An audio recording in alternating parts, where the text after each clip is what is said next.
What's going on, guys? This is Miasin, and this is going to be a TCG metagame breakdown. I haven't made one in a while. This might very well be the biggest locals that Card Brawlers had in one event, 82 players if I recall correctly. And the reason for that is because the winner got an ultimate rare Kagari, I think, and one of the best players in the entire game of Yu-Gi-Oh! Won this locals, which, you know, it does mean a lot. So, who was playing, what did people manage to top with, what happened on this locals? Brigade got 13 out of 82 or something, which is a lot. I mean, that's not in top cut, that's just, you know, being played, but still, that's a lot. It means that people respect the deck that much. Drytron getting 10 out of 82 is also shocking. I really didn't expect Drytron to be played this much. To me, only bad or worse players are playing Drytron, because when you lose, you can only blame bad luck. You can't really blame yourself.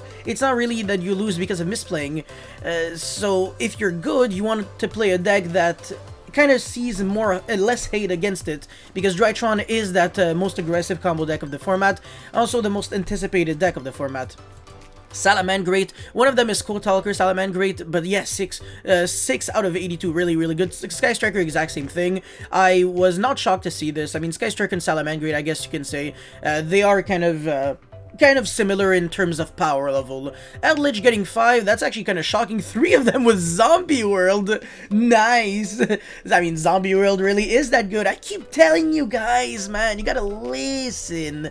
The card's insane. It destroys everyone. Prank Kids with 5. Shaddoll Dragma invoked, only 5. Now this is shocking to me, because I really expected the deck to be a bit more popular. Cyber Dragon with 3, okay, look, so Cyber Dragon got better, that's definitely true, but at the same time, since Drytron is unhit, and Drytron is an unwinnable matchup for Cyber Dragon, this is pretty bad. And you might be thinking, oh no, Drytron is a good matchup, Chimera Tech Fortress, they're all machines. Bruh, they end their turn with 0 machines on field. It's like Herald of Ultimateness, Masquerena, and Beatrice. You're not killing your opponent through that, and then next turn you're gonna die. So yeah, it doesn't matter if they're machine, you can't contact fuse. And even if you could, you're just gonna get all your summons and all your effects negated. You can't even go normal summon core effect. And even if you have Dark Ruler, you're not doing anything, because there's not a board to break. Whatever they do set up is like low commitment and low investment. They can just easily get it back, and then next turn they kill you, as I said, and they have 2 hand traps in their hand, minimum, with a 2-card combo, which is very fair. 2 Herald of Orange Light with like 2 Divine of the Heralds. Fairer Yu-Gi-Oh! Card design, but anyways, Mech Knight, oh, shoutouts to Shannon. Phantom, I'm pretty sure he played in like Yu-Gi-Oh! Day or something. I know Mustafa told me he beat him with Naturia Beast Brigade. Shannon, if you're watching this video, shoutouts to you. But anyways, Phantom Knight with 3, yeah, I mean, the deck is cool, but it's not great. Virtual World with 3, now this is shocking to me, because Virtual World, if you're a good player, like a really good player with a good technical skill, I think the deck that you should be playing is Virtual World. I wouldn't play Virtual World myself, not because I don't think that the deck is good, but because I suck with Virtual World, since I didn't play in that format. I was just, you know, I was just spectating, and I was making YouTube videos. But now, I'm actually playing in this format, specifically because of the YCS, otherwise I wouldn't be giving a damn pancake. And yeah, no, Virtual World, man, if post game 1, you're not losing to a single deck because of Beatrice. It covers too much ground, you can send too many cards, you can Banshee for World, and whatever. I already made so many videos on the card, but yeah. Adagnister with 2, a bit shocking as well. I was kind of expecting the deck to be a bit more popular, because it is seeing a lot of play in Dueling Book, but anyways. Scrap Dinosaur with 2, okay. Altergeist with 1, Amazement with 1, Burning Abyss. Burning Abyss is also another really good deck. Danger, Dark World, Domain Monarch, Dragon Link, Hero, Math Mech, Plunder Patrol, Raid Raptor, Rika, okay, Sacred Beast, sure, Shaddoll Invoked, oh, okay, yeah, so it's definitely seeing way less play than with Dogmatica cards, so definitely makes sense.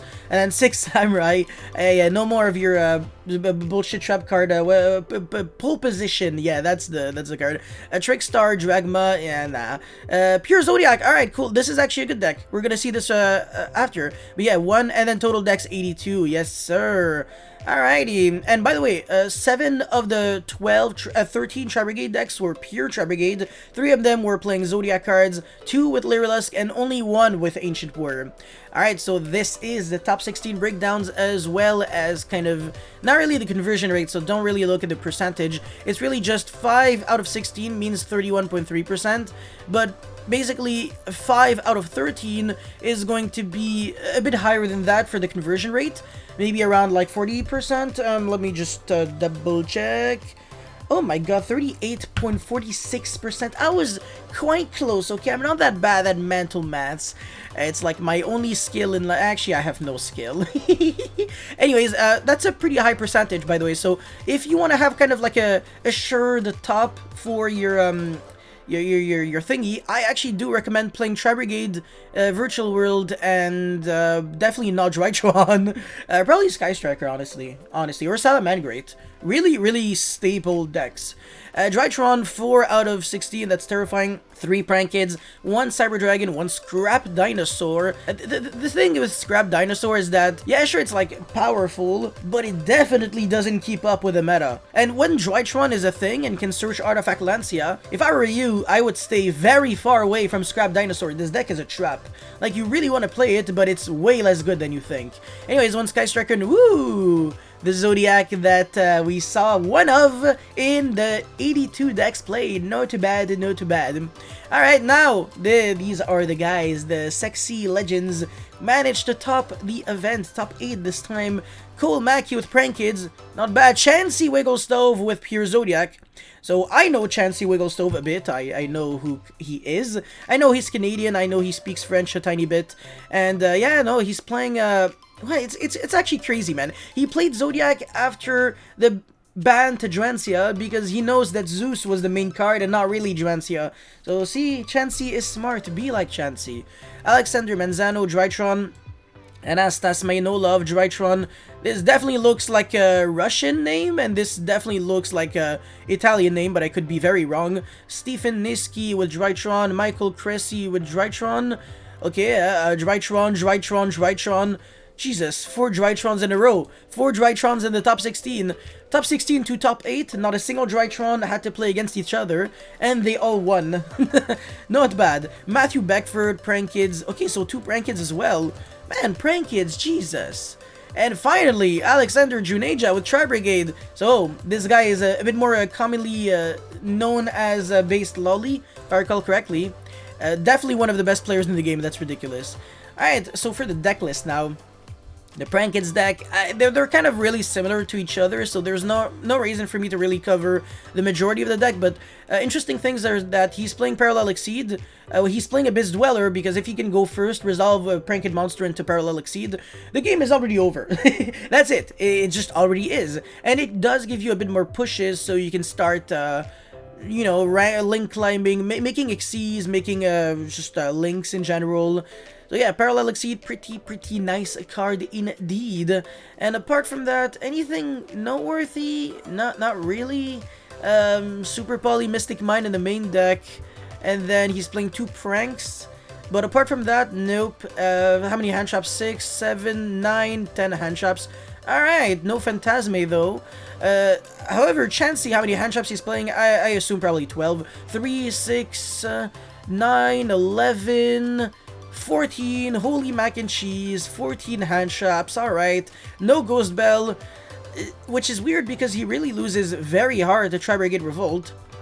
Dimension Fisher with Macrocosmos is definitely the way you get there if you want to beat the meta with Zodiac.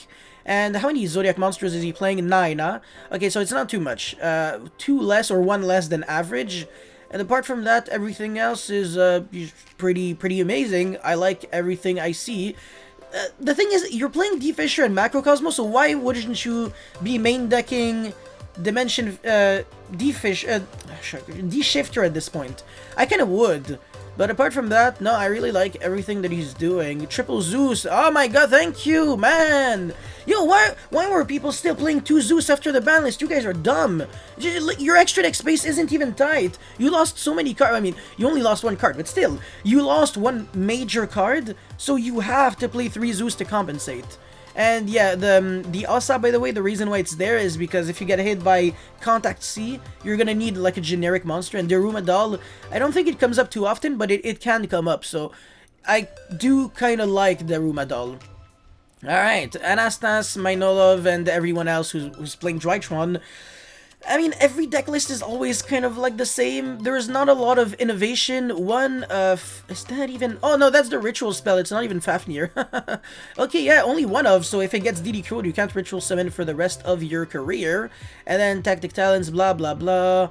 Okay, so basically the deck loses to like Ghost Bell plus DD Crow if you don't have access to Instant Fusion, Called by the Grave, and Herald of Origin Light. And how many hand traps is that? Well, 3.5. Like three. No, 6.5, so kind of 6 or 9, but Herald of Orange Light is only a hand trap when you draw a fairy on top of that, otherwise it's just a vanilla monster in your hand. Yeah, and citing even more hand traps, LMAO. Whoa, Nibiru was actually, wow, Nibiru is more popular than I expected. So Cole is the only player not playing Nibiru up until now. Interesting, wow, okay. Everybody and their mother is playing Called by the Grave and Instant Fusion and Drytron, so you definitely have to do that. Ooh, Where Art Thou is another interesting one. Michael with a Drytron. So he's actually playing 3 preparation of rights, not the pre-prep, obviously. Is the only player who's doing that, and he's also playing 1 Fafnir. Makes you lose a little bit more to Droll and Logbird, but it's still pretty nice. And another thing that I realized is that none of these players were main decking the Drytron Ritual Monster. This one, Steven, side decked it. However, Michael main decked the Drytron Ritual Monster, which is very, very interesting. For a Forbidden Drop in the main deck as well, so you can counter Winda. So 2 out of 3 up until now. Alright, 4th place deck profile is not here. No, sorry. It's the 6th place, I believe, that is not here. So we are missing 1 Drytron list, and we are missing the 1st place Tri-Brigade deck list from Based Lolly. And apart from that, Matthew Beckford, Prank Kids, he looks like he's playing a bit more hand traps than his friend. So 3, 6, 9, 12, 15. That's definitely more than before, okay? Yeah, the Prank Kids lineup pretty average. 3 Polymerization, Jesus. Called by the Grave, Instant Fusion, Monster Reborn, 3 Pandemonium. Yeah, you really don't want to lose to like Revolt into Omen, Banish, or Normal Summon Pass. So I definitely understand the logic of Matthew. Apart from that, the hand traps. See, the thing is, I might as well just play Ghost Bell if you're that scared of getting hit by... I really understand, though. I really understand, because if you get Widow Anchor stolen on your normal summon, like, Ghost Bell doesn't really stop that. Okay, yeah, I mean, this guy could probably convince me that his lineup of spells is the correct one. It's just that it looks like it's a lot. Because the thing is, once you do your play once, it's not like multiple additional polymerizations would really help that much. They kind of start being redundant. I definitely do agree that Roxy's can kind of trade your bad cards for better cards.